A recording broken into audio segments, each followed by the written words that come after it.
Show my Josie image said something like, when she's wearing her traditional clothing in South Africa, people look at her and say that you're wearing your traditional clothes. But when she's overseas, they don't see it as like traditional clothing that's outside of the ordinary clothes that we wear. In our country, we are a little bit too westernized to be comfortable to wear stuff like that on a daily basis. Hi everybody, my name is Palesa and welcome to another episode of the Truth Serum. Today I'm in a different place. I'm in a really cute coffee shop at Melville called Tilt. And I know it's kind of ironic because I have a drink and I'm in a coffee shop, but I think I'm gonna need that coffee after my drink. But yeah, today I'm talking about something that's kind of really close to my heart. We are in a place as South Africans, where, especially as Black Africans, where we are, working on getting a whole lot of who we are, and we are in a place where we are learning a lot about who we are, and we are unlearning a whole lot of stuff. So yeah, I just want to talk about that. There's a whole lot of things that are very questionable about where we're going, what we're doing. So how do I get into this smoothly? I don't even know where to start. Let's start with African clothing, attires, whatever, traditional clothing. I heard that Show My Josie image said something like, when she's wearing her traditional clothing in South Africa or in Africa, maybe, people look at her and say that you're wearing your traditional clothes. But when she's overseas in other countries, etc., they don't see it as like traditional clothing that's outside of the ordinary clothes that we wear, right? So I just want to talk about that. I think that when I saw that, and when also having conversations with other people, I just kind of wondered. For me personally, in my mind, I'm I don't think I want to wear what is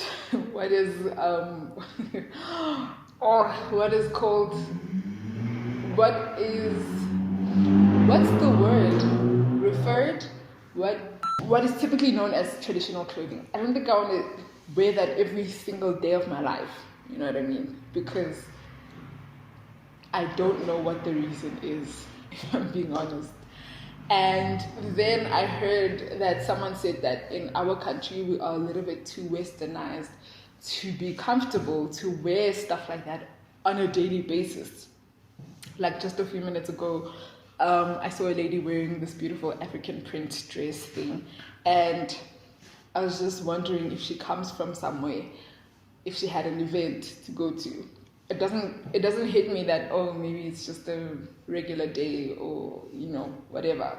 So yeah.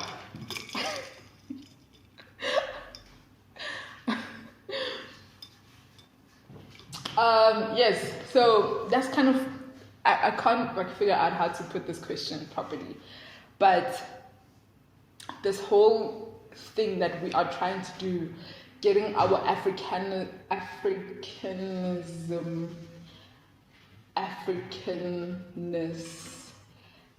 back.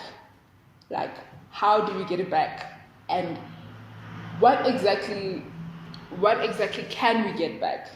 You know what I'm saying? You probably don't, because I've been mumbling, but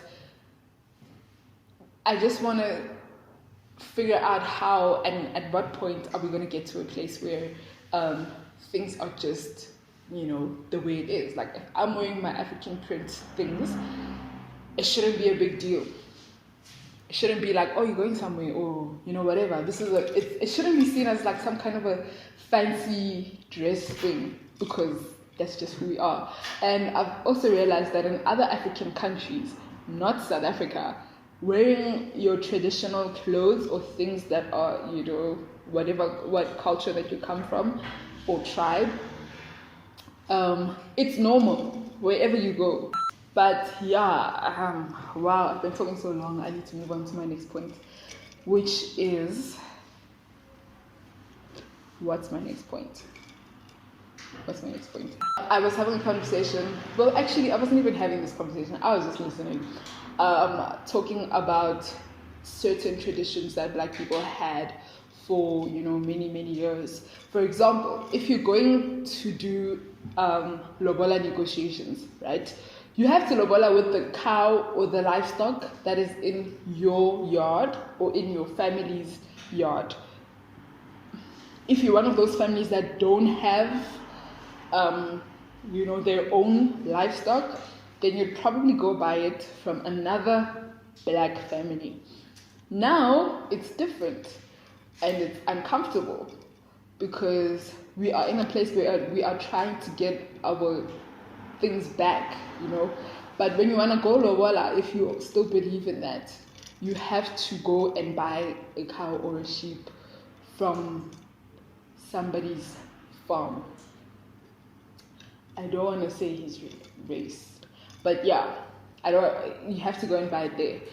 And another thing is that certain traditional clothings, like skirts and hats and beads and stuff like that, back in many years ago, that stuff was made from scratch in our land, in our country. But now you have to buy things that are imported from China. If you're making a traditional attire, the bead, you have to get it from China. You have to get it from wherever.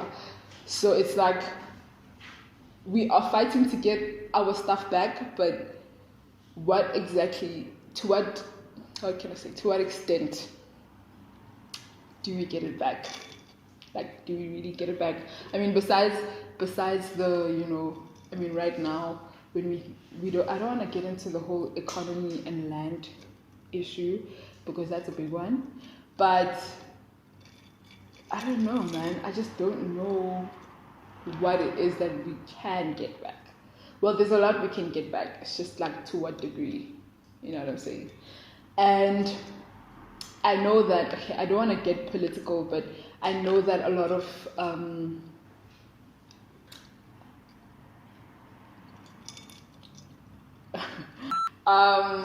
what can I say? I don't want to get political, but a lot of political leaders over the years have done very drastic things to kind of preserve who they are and, their traditions before somebody came and stripped that away and ruined that for them.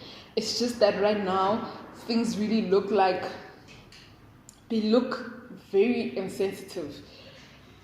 And to some degree, it might be, but I just want to know, what's the extent that we are willing to, how far are we actually willing to go as people, to do what we need to do, to just be at a place where we are happy with who we are as Africans, as South Africans. So, yeah. I wanna do a Hitler example, but I'm like a bit too tipsy to do that. But anyway, the question that I'm trying to ask you is, as Black Africans, how much are we actually getting back, and how far are we actually willing to go to get that stuff back without hurting people? Definitely. But yeah, tell me about it in the comments. Let me know what you think. What's the stuff that you say when you close? Thank you for tuning in. Subscribe, like, comment, and bye.